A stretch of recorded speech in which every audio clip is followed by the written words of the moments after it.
Welcome to this edition of the 3 and 2 What's He Gonna Do podcast. I'm Dan Zielinski of the thirdmanning.com and Baseball Prospect Journal. Joined as always with Collin of Stat Swipe. And Collin, you're looking fresh with your new haircut. Thank you. And shaved. Yeah, got a straight razor shave for the first time in my life. And the haircut, who would have thought I would run into the best barber that Great Clips has to offer? Shout out to Vinny at the local Great Clips. If Vinny is watching, I gave him a card and I told him to check out the pod.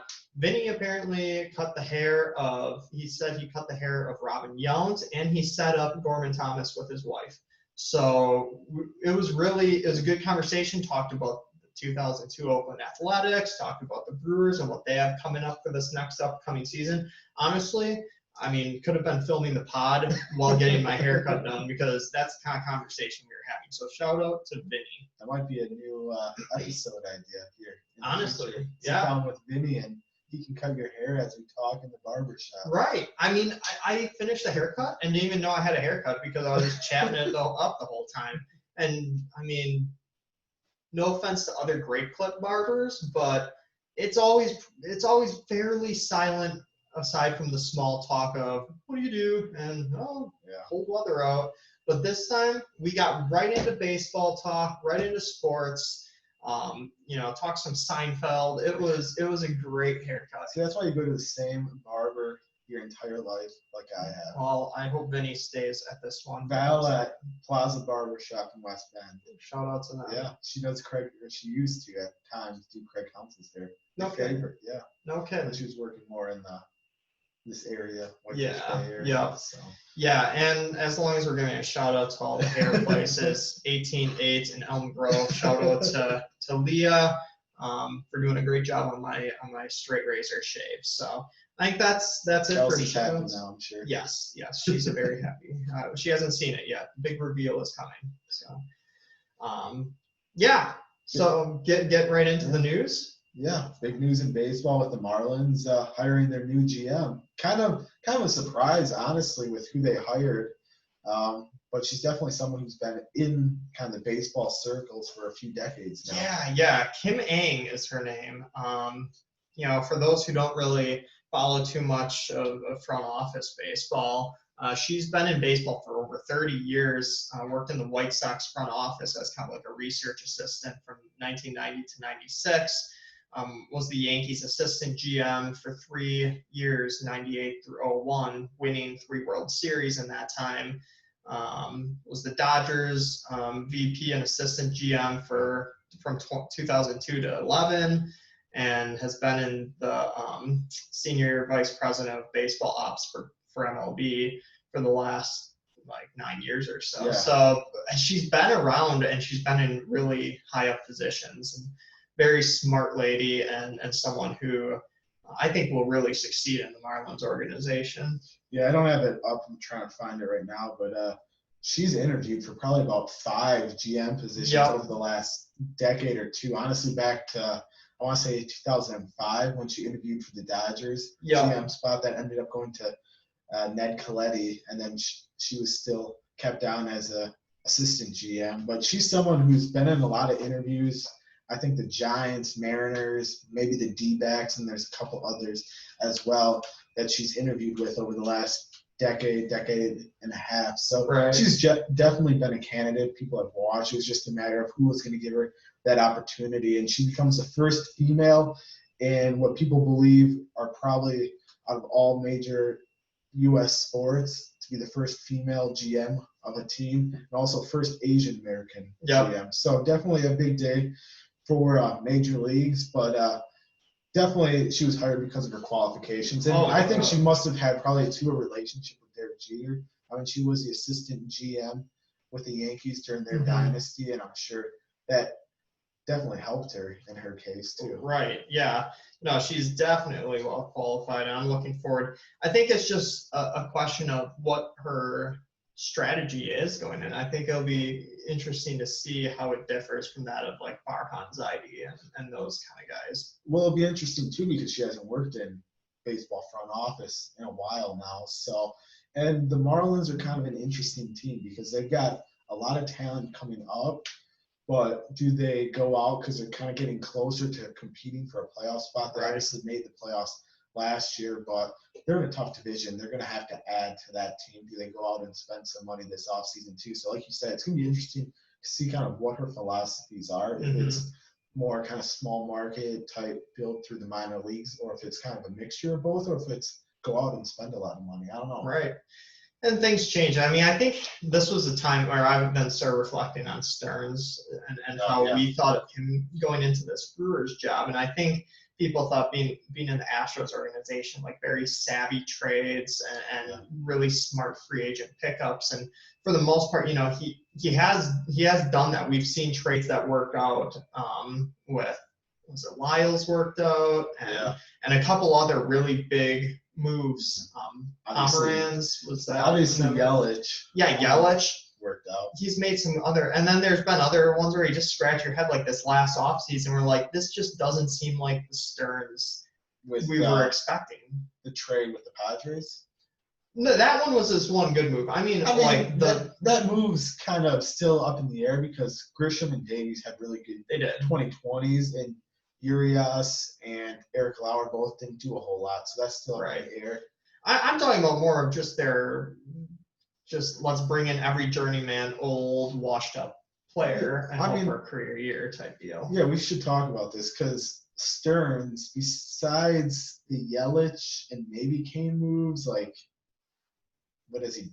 I don't want to say what has he done, but what would you grade his performance? I mean, yes, they've made the playoffs, but they've really only had one team that was like, it wasn't even a legit World Series team, but they were a game away from actually making it to the World Series. Right. So it's hard because he came in expecting to rebuild, and they sped that rebuild up so quick because they were closer in contention than they initially anticipated.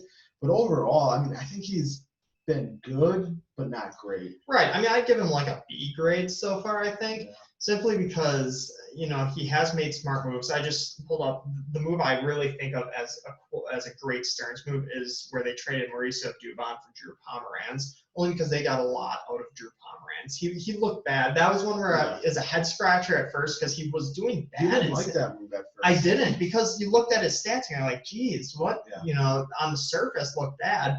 And, obviously it's not all Stearns. The research and development team looked into him and obviously saw something in Pomeranz they liked. And over, from that trade on, he was one of the best relievers in baseball, and his value skyrocketed. Well, they put him in a good position to succeed, too, because he was kind of bouncing a bit between the starting rotation and bullpen throughout his career. And the Brewers just said, we're going to make this guy kind of a late inning reliever. Just let him just unleash his stuff for an inning, maybe two, and go from there. It's too bad they couldn't resign him because he has an electric arm. I think that's the downfall of it. And if you look at just coming up, when Stearns got in, the farm system was one of the top in baseball.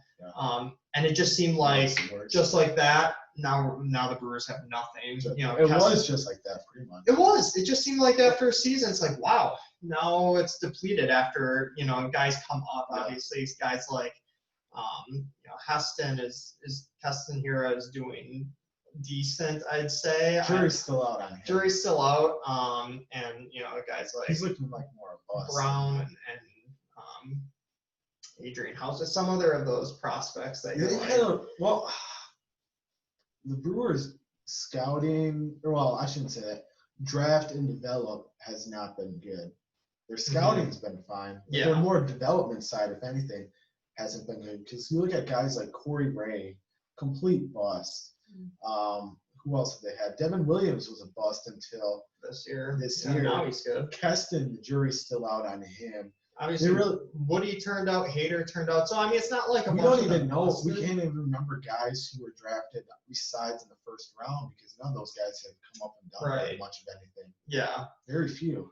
And I think it'll be interesting to see. I think, to see how Ethan Small turns out. It's going to be kind of interesting. Granted, he never had a high ceiling. You can't really expect more than a number 3. Yeah. Which is, to me, which is fine if you have a really good number 3. But it's one thing if you can go pay for a number 1, number 2. Like, I get small markets, they can't always shoot for home runs every pick. Yeah. They got to play it safe sometimes. But all the Brewers do is play it safe. They never take gambles on guys, and that's why you see no one panning out, or you see just average ball players coming up from the minor leagues because they don't take chances on any guys. They don't draft pitchers who have high ceilings, or even position players who have high ceilings. Right. It's always the closest they've done is like Garrett Mitchell and Bryce Terang the last couple of years, and obviously time will tell if those are good picks. Yeah. And it's I just think when the Brewers made it, played Game 7 in the NLCS, that wasn't the year. People were like, wow, they were a year ahead. They were ahead of schedule. Yeah. But now looking back, it's like, well, shoot, was that the year? Because then the next, back-to-back playoff appearances, not 3 straight. Yeah, I barely even count last year because they squeaked in with losses. And it's just all of a sudden the farm system's gone. I think a lot of people thought what Kansas City did in 2013-14 and then winning it in 15 was kind of the path the Brewers were going to take. And it just kind of fell short. They fell flat. Do you think 2018 is going to be the peak? And do you think they're going to have to rebuild another time before they have a chance to get back to that point? I think the Brewers are doing this kind of I think 18 was the peak. I don't really buy their roster anymore. And I don't buy their farm system. I don't either. But the Brewers do this thing where it is kind of like a quick rebuild. They don't completely shed everything. Yeah. They do kind of like a partial rebuild. And obviously they have the parts. They have Yelich and Keston and Woody. They have 3 good guys. Corbin Burns. Yeah. Devin Williams. They have pieces to build around. So it's just, which ones do you trade possibly? The future is going to be determined off, do they trade Hader or not? Because it will. They need to get I know people who think they're only going to get 1 solid prospect for him. They need to get 2 solids and a third that's got a high ceiling or something like that. They need to hit and do well on that trade. Bring some talent into this team, because otherwise they might as well just blow the whole team up. I mean, Yelich isn't going to like that because he just signed the extension. Right. But I don't know. But how can Yelich look around at what just happened this exactly and be like, the Avisel Garcia signing looks bad. They're paying him $10 million. He's the 3rd highest paid player on the team. Yeah. Kane, Yelich, and Garcia. They're projected to have a payroll of around $82.5 million before. That's with projected arbitration numbers. Let me just pull up the payroll here. I mean, you look at the payroll, it's Kane, Yelich, Garcia. Garcia's at 10.5, Yelich at 14, Kane at 18 million. And then besides that, there's no one over.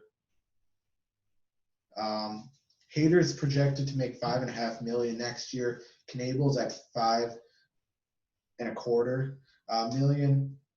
But besides that, everyone's like 3-1 and under. So like, I don't think you can bring Knable back.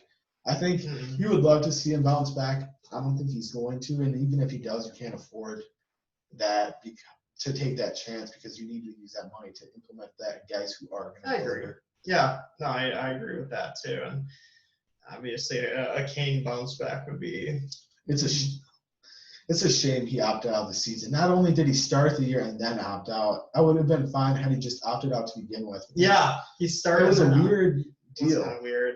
The 2 more years left at Kane at $18 million, I think, both years. So they really need him to deliver, because otherwise they're in trouble with that outfield with Kane, and who knows what you're getting out of Garcia next year. Yeah, exactly.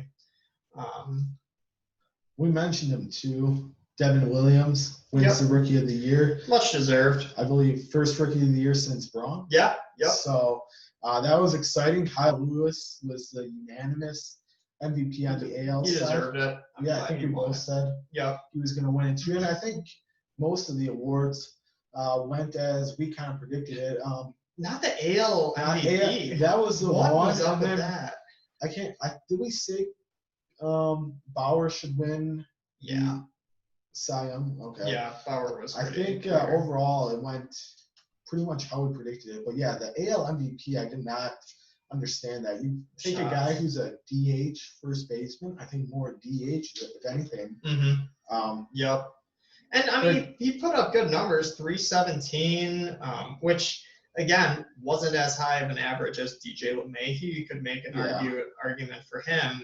If you're going off of offensive production, LeMahieu, in terms of weighted run created plus, had the best offensive production. Let's start with the WAR. If that's easy. Yes, the WAR. Jose Ramirez was at 3.4. Jose Abreu 2.6, and again, defense plays into that. That's Ramirez true. had better defense. Yeah. But yeah, so I guess if you choose, it just seems like Abreu was chosen because of home runs, RBIs, and just kind of the White Sox season. Maybe. That just, I mean, it seems odd. The voters have gotten away from doing the whole. Where did Mike Trout finish? I didn't look at that. Probably fourth. I didn't look at it either. Let's see if I can quickly pull that up. It's funny, though, that Jose Abreu won it because I don't know if you could have asked anyone who's going to win AL MVP this year, and I don't know if anyone would have said Jose Abreu. No. People would have more likely said, like, on the White Sox, Moncada, because he was coming off a really good year. Yeah. Eloy maybe has a really good season, but yeah, I don't know. Freddie Freeman then won it on the NL. I think I kind of said Betts would win it maybe, but Freeman's kind of a solid pick as well. And we were right with how we thought maybe Machado, Tatis Jr. would come third and fourth, and that ended up playing out. Let's see here. Yeah, again, I think that was just simply a home run and RBI vote, which good for Abreu. He's been a solid player. Trout finished fifth. Shane Bieber came in fourth. 173, 172. Shane Bieber got a 10th place vote that put him over the edge. Otherwise, it would have tied for fourth. I think it's funny. Anthony Rendon got a third place vote. I mean, he had a really good Rendon was overlooked this year. He did have a good year on a bad team. Who vote? Tim Anderson got some votes. What was the story? You had texted me with the Cubs. Yes. Who was Ryan, how do you say his last name? Ryan Tepera, okay. Someone, the St. Louis Dispatch writer, I want to say, who's like won the award for best, baseball writer, things like that, older guy.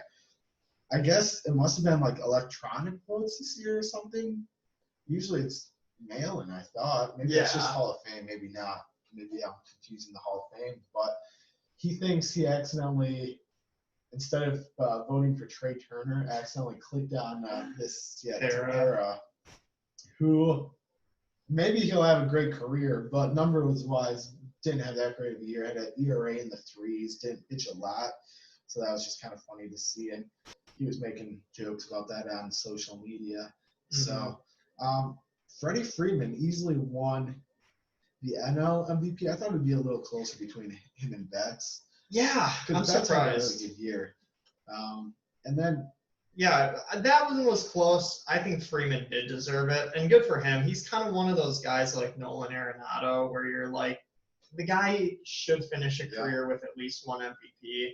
So I'm happy Freddie got it, and he had a 3.4 WAR as opposed to Mookie's 3. Yeah, and Freddie Freeman's the first MVP since Chipper Jones. I want to say maybe the late 90s, 99. Can't remember exactly what year, but the first one since Chipper Jones. So it's been a while for the Braves, which is kind of surprising. Yeah, and it's funny because I think going into the season, Acuna was the guy who people were expecting to win the MVP in the Braves. So Freddie Freeman Freeman, the favorite going in. He was, I think. Yeah, I believe he was. And how did he even end up finishing? I'm not sure. I can't really pull it up quick, but that's all right. Even Marcell Ozuna was super good. The Braves just have a good team. I'm excited to see. I'll be curious to see because Ozuna, I think he's a free agent. They don't really need to bring him back. They got plenty of talent. So will they? I don't know, maybe. But NL Cy Young award race. Corbin Burns finished 6th, I want to say. Yeah, 6th, and Devin Williams 8th. Tied for 7th, actually. Trevor Bauer kind of won that easily. Got 27 of the 30 first place votes. Yu Darvish came In second, he was just under 70 votes behind, or a little over 70 votes behind. So DeGrom was a distant third. So that ends his streak. He was going for a three-peat there. Yeah. And Labatt was fourth. Bauer was definitely deserving. I mean, crazy guy, but he's a nutcase. But I've been getting more and more on his side lately. So. Oh yeah, I mean he's right. The way most things he says is accurate. It's just the way he comes across and the way he says his stuff. And just his weird trolling on social media. Of like 13-year-old girls. Yeah. It's weird. He just does some crazy things, but the fact that the guy is super smart, he always has been. Yeah. And he pitches his game. So, yeah. I think, we can wrap it up for – do you have any other baseball things to talk about? It's Masters season in late fall. So the Masters in spring is only like 180 days away. So that's kind of cool to look forward to. But Tiger Woods looked decent after the first round. I think a lot of people are happy to see that. I'm on the side of it's good for golf, and I'm excited when Tiger is doing good. So today, though, so far he is even still at 4 under through 10. But yeah, everyone is so close. You got Answer, a lot of names like. And the cut is right around par, I want to say. Yep, it's even right now. And Justin Thomas and Dustin Johnson are among kind of the big names in it. Do you see Sean Lowry? Yep. He blew up today. Who else blew up big was Bryson DeChambeau. He did. At least this week, the first 2 days. He was favored coming into this. I told you, too. I didn't think he was going to do well. He's not consistent enough in this game right now. And he's one of these guys who puts on a show, one major, and then the other falls apart. That's exactly it. Surprised, I think Koepka's kind of struggled. He's been very average. Yeah. He's 5 under, 3 under today, so he's been okay. But yeah, a lot of people are in the game, and a lot of. How's Lefty doing? I think he was at 3 under. Okay, so he's gonna make the cut. Yeah, he'll make the cut. Yeah, so I guess we're filming this on the Friday evening. And a lot of names are in it. Do you have any? I mean, aside from the pool that we're in, hoping that DJ wins or Uth stays in or whatever. I mean, Poulter's gonna make the cut. He's 2 under. That's huge. That's huge for our pool. Who do you think right now will win? That's a good question. Justin Thomas has been hot, well, especially yesterday.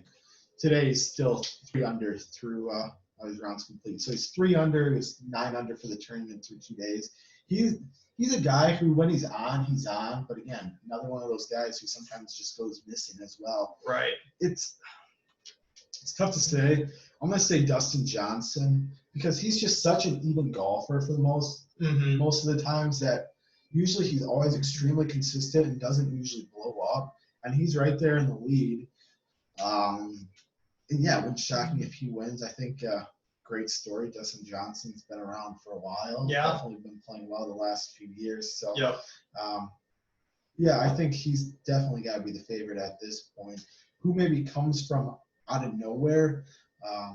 There's 2 names that I look at. I think Cameron Smith, he's tied for the lead right now. I was watching him earlier. Yeah. He ended today's round with an eagle, birdie. The guy looked like he was just putting in good shots, straight hitter. I think Cameron Smith is really good, but he just doesn't have the experience. In the Masters, it just seems like experience rules. And I think Tommy Fleetwood is a guy who we could watch. Yeah, he's always kind of on the cusp. He's always hasn't been able to kind of put it over the edge. John Rahm is right in it, and Rahm has shown to put in some big putts. That beautiful hole in one of the par 3. Yeah. That alone, almost like after seeing that, I'm like, the guy's gonna win it, right? Who else do you think? It's too bad Tiger was even today, or is even right now. He's still got 8 holes left at the time of this recording. I think it's going to be interesting to watch Patrick Reed and Koepka, because Reed obviously has won it before. He's only 3 shots off the lead at least as we record this, and Koepka, he's only 4 shots off the lead, but as we've seen, he can go on a run. He got really hot. So I'll be curious to see. Those obviously aren't like surprises. I mean, people expect them to be in contention all the time, but they're a little bit behind. It wouldn't shock me if all of a sudden they found a way to somehow come up. And like we mentioned before, Louis Oosthuizen, who we picked, so consistent. He's so consistent. I mean, he's almost a guarantee to be in contention on Sunday at the Masters. I really like Louis' chance. Did Danny Willett? When did he win? Was it the Masters? He won the Masters. Okay. Yeah, like 2013.